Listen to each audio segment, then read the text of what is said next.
right, y'all. Welcome back. Welcome back to What's the Business with Bryon and Brandi. What's the Business? We talk about all aspects of business and marketing. On days when we have guests, we interview business owners and heads of organizations to figure out what's the business with their businesses.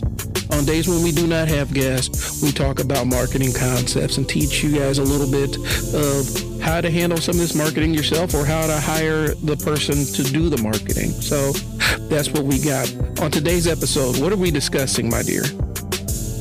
Client segmentation. Client segmentation. I'm going to be interviewing Brandi, and she's going to run down what is client segmentation and why it's important to your marketing. So that's what we have on today's episode. Thanks for tuning in. We'll talk to you after the intro. Peace.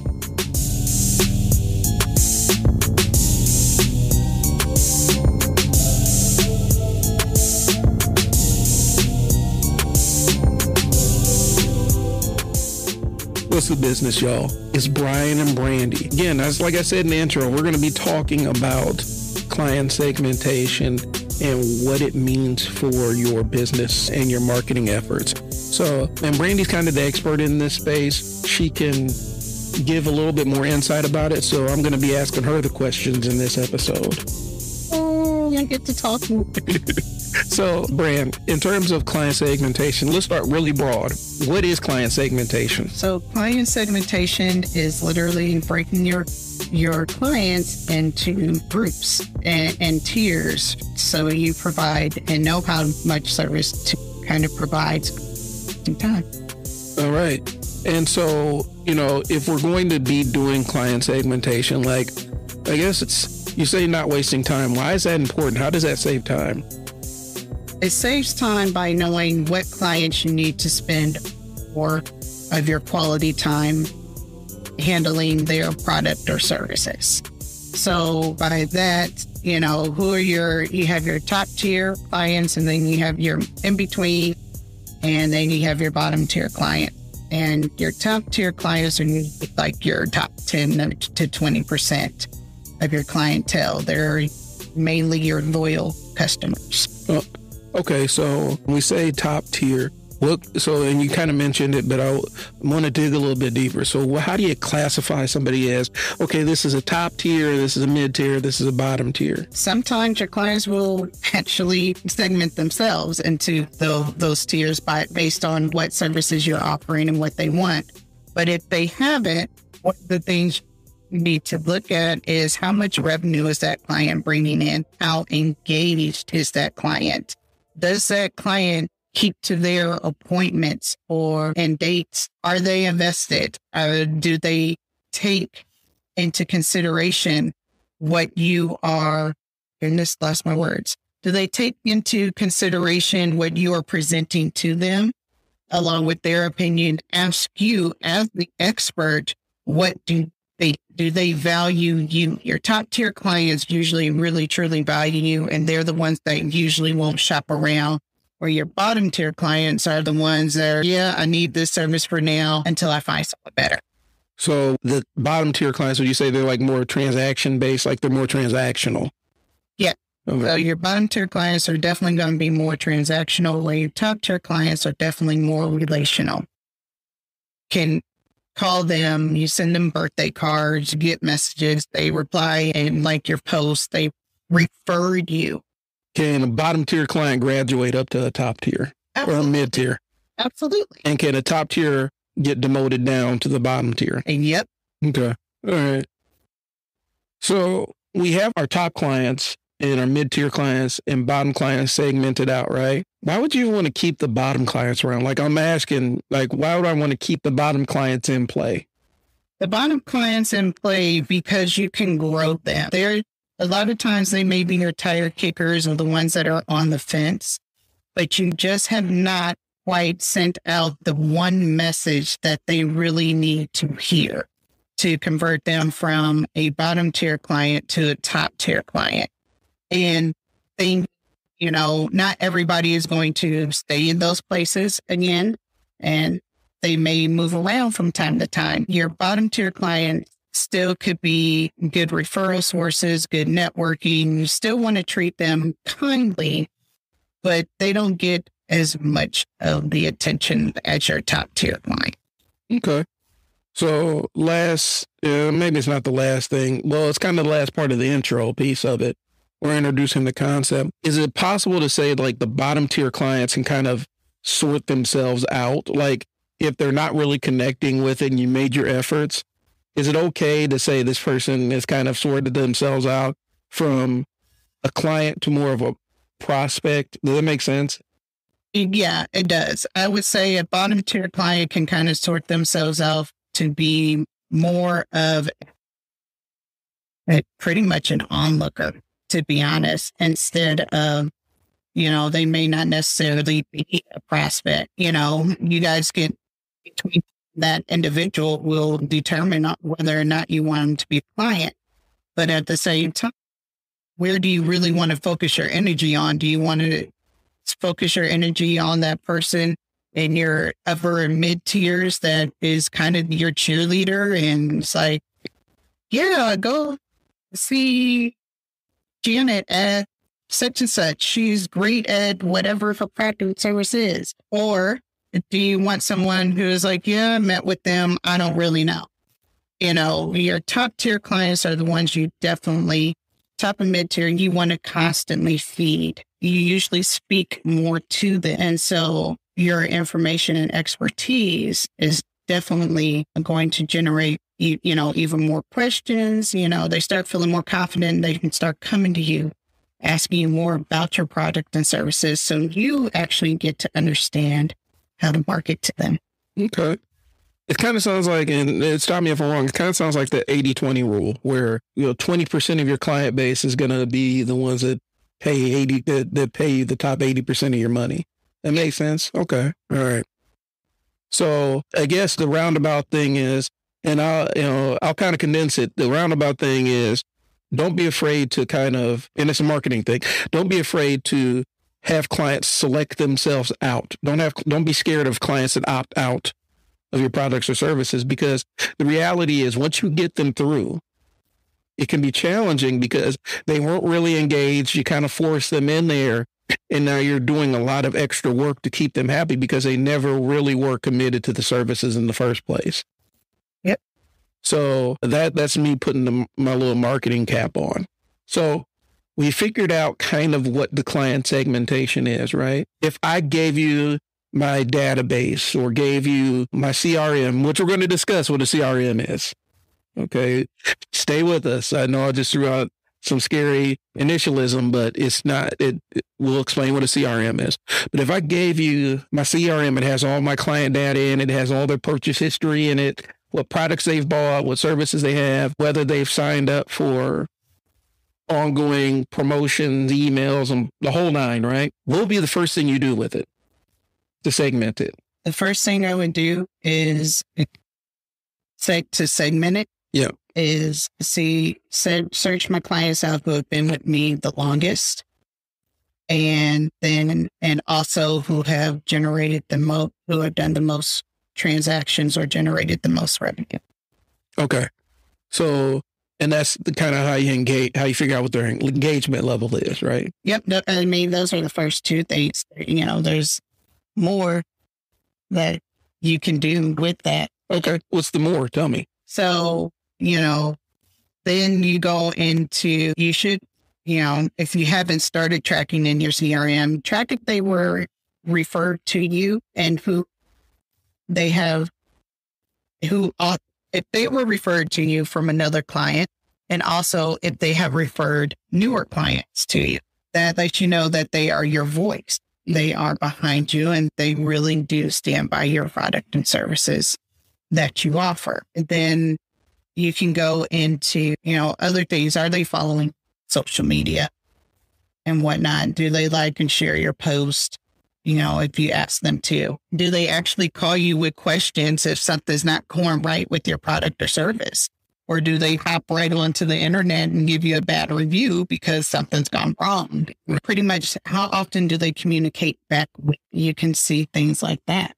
Okay.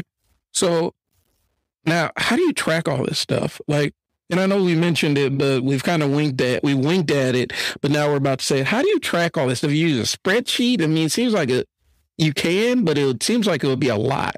How would you track this stuff? Here we go. In a CRM or a customer relationship manager.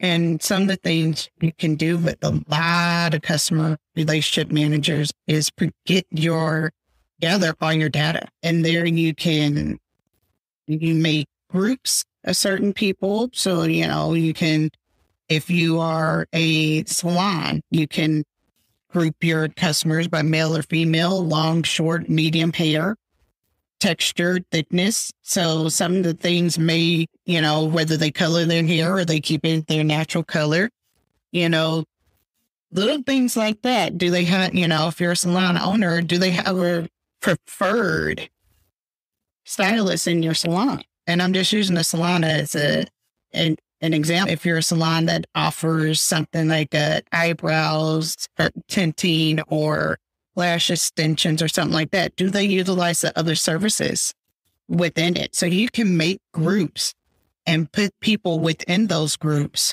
So, you know who you're marketing to instead of sending out a blast email to every client on your list that may not be interested in that.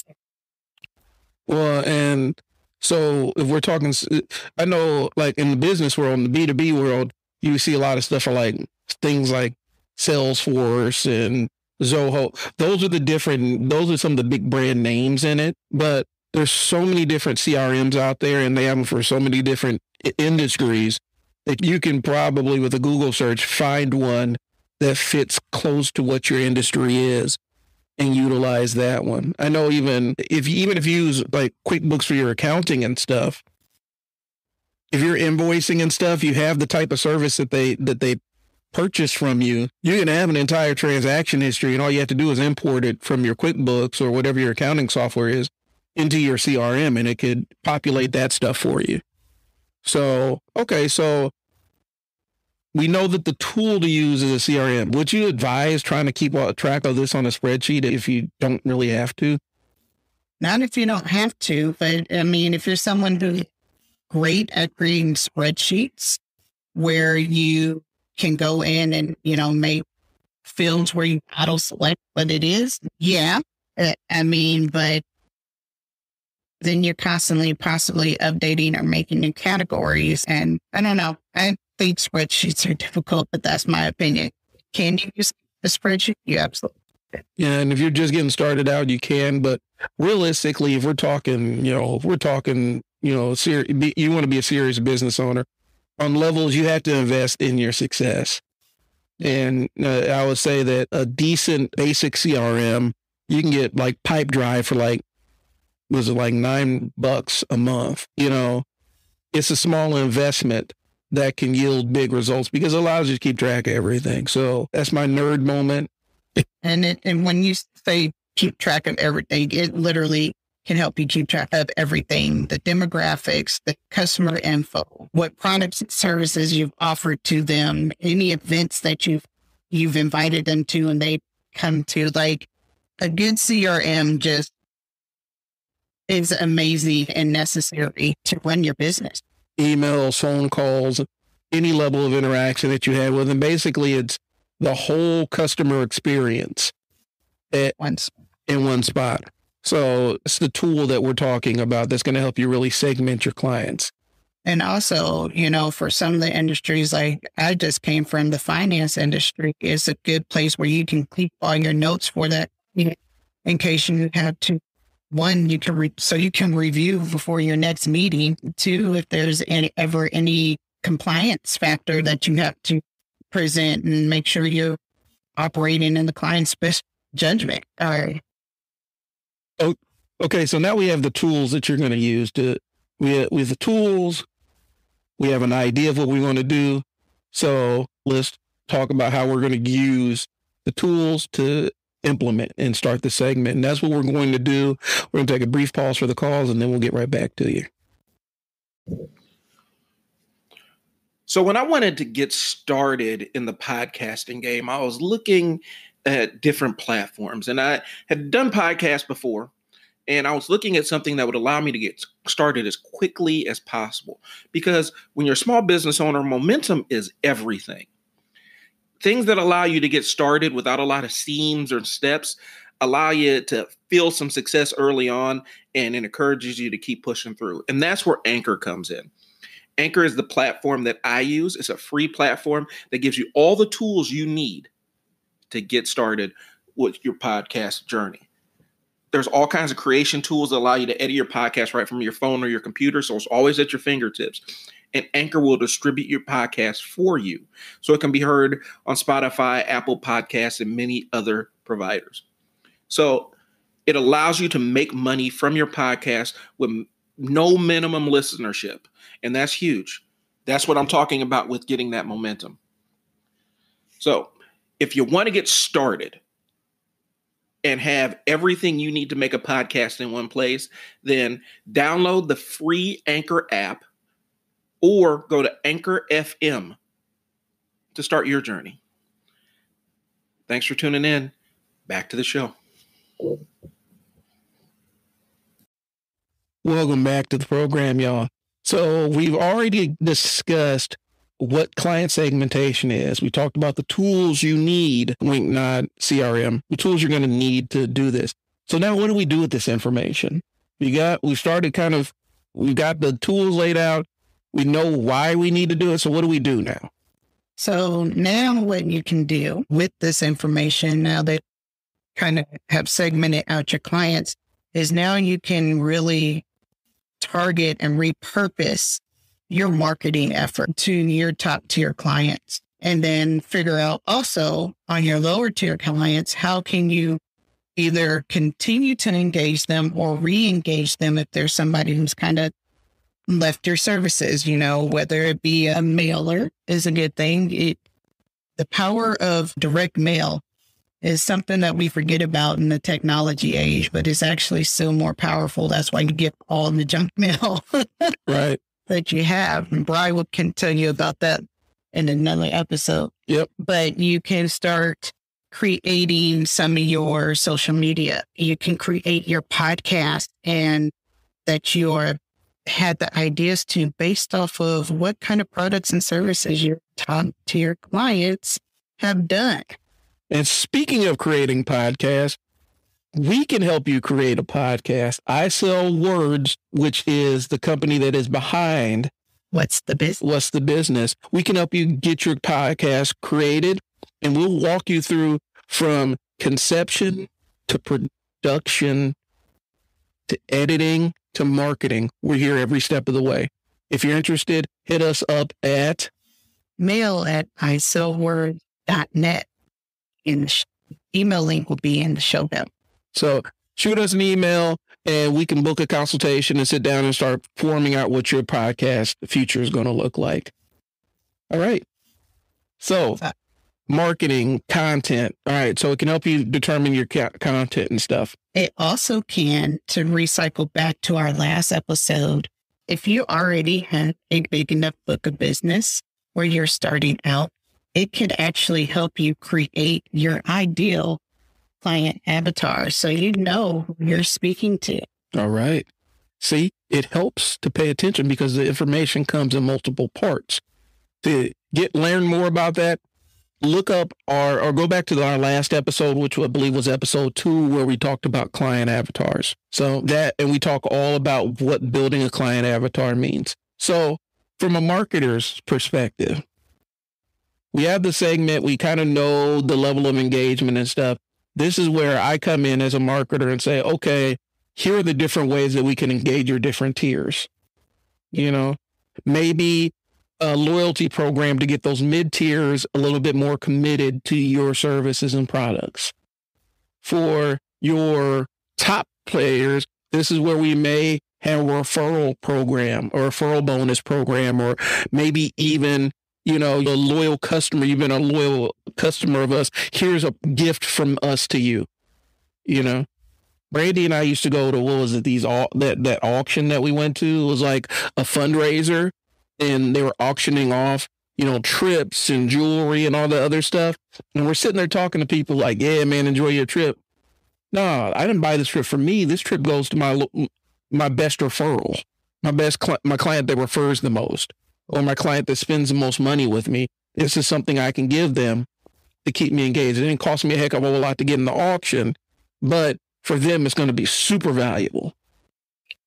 So, all right. So different marketing ideas, and that's where my marketing brain comes on. So different appreciation idea, even different educational events, webinars, seminars, things of that nature as well. Or maybe, if you're like a service, maybe you contain different types of tips that you can send out, for seasonally, how to care and maintenance of the types of products that they have. And speaking of products, you can send out similar products, like products that will enhance their experience with the current product. And that's the old, you go back to buying, you buy this thing OxyClean, and then they give you some Orange Glow to go with it. They're both cleaning products, and they serve different processes. And if you really like the OxyClean, then the Orange Glow is going to be great for you. And so they can sell you can sell additional products or services that help reinforce the purchase that they already made. And the only way you do that, the only way you know that is if you have an active accounting of the history and the money they've spent with you and what they've spent it on. So accurate update CRM. Right. So the CRMs are very powerful client segmentation. Right. And the reality is, the client segmentation, what do I used to say all the time? This comes from my old child care world. Sameness isn't fairness. Right. And so you want to speak to your clients where they are, right, Brad? Yes. Okay. So you can't treat a top tier, bottom tier client like an executive tier client or a top tier client. You got to be able to speak to them where they're at and save your sanity, get more of your time back, and not that you're supposed to treat your bottom tier clients like they're nothing, say it at all.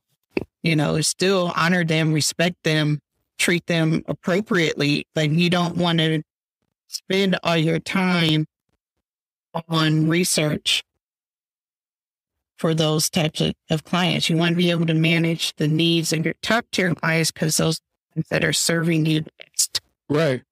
And having things in place automatically in the background, because Brandi can speak to it a little bit too, having things running in the background like email sequences and stuff like that are trying to get your bottom tier clients to move up through the system, matriculate up through the system.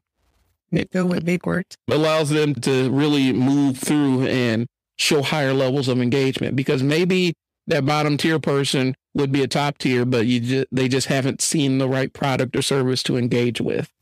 Right. Again, that goes back to Russell Brunson. Yeah, that's what I'm thinking of. Yeah. Russell Brunson, you're only one funnel away. And really, that's in anything. You're one funnel away, one post away, one podcast away. Again, we can help you launch your podcast from conception to production to marketing through ISO Word. Yep. So hit us up. And you never know, you could be our ideal client, or we can be your ideal vendor. But the only way you'll find out is if you book a consultation. So and you can do so by contacting us through the email link that'll be in the show notes at mail@isowords.net. So we kind of gave y'all a 30,000 foot view of client segmentation. Well, we kind of fell through the sky and start. Yeah.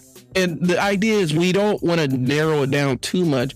If you have questions, this is an opportunity to hit us up at the email link in the show notes and ask us some detailed questions, and we could answer them on the show, because that's really what we're here to do. We're here to answer your questions about marketing and, make sure that you're getting the best information available. And sometimes we may not have the exact answer, but we will look it up and we'll be ready. Do the research. Work too. So this is an opportunity. If you have a deeper question about this, send us an email. And, if you're just curious about how to get started, send us an email and we'll answer it on the show. So You know the email address. We repeated it a couple of times. Client segmentation saves your time, right, Brandi? So to summarize. Client segmentation saves you time, saves you energy, saves you frustration, and it helps you be a better you and speak to the right and correct voice that need to hear you. So segment them out. Take the time. It's a process, and you can only refine it. And the more you refine it, the more you narrow down to your ideal client. Right. It's not like your kids. It's okay to pick your favorites. You can't pick a favorite kid? No. Okay. So I have a favorite daughter and a favorite son. So that's all. Yep. And we have one daughter and one son. So it really balances out. It all works out really beautifully. All right. Brandi, anything you want to say to wrap them up? To wrap them up, hey, if you have questions about segmentation or any information you heard in our podcast, hit us up at mail@isellwords.net. And other than that, we'll talk to you soon. All right. Bryon and Brandi, we're asking y'all, what's the business? Bye. Peace.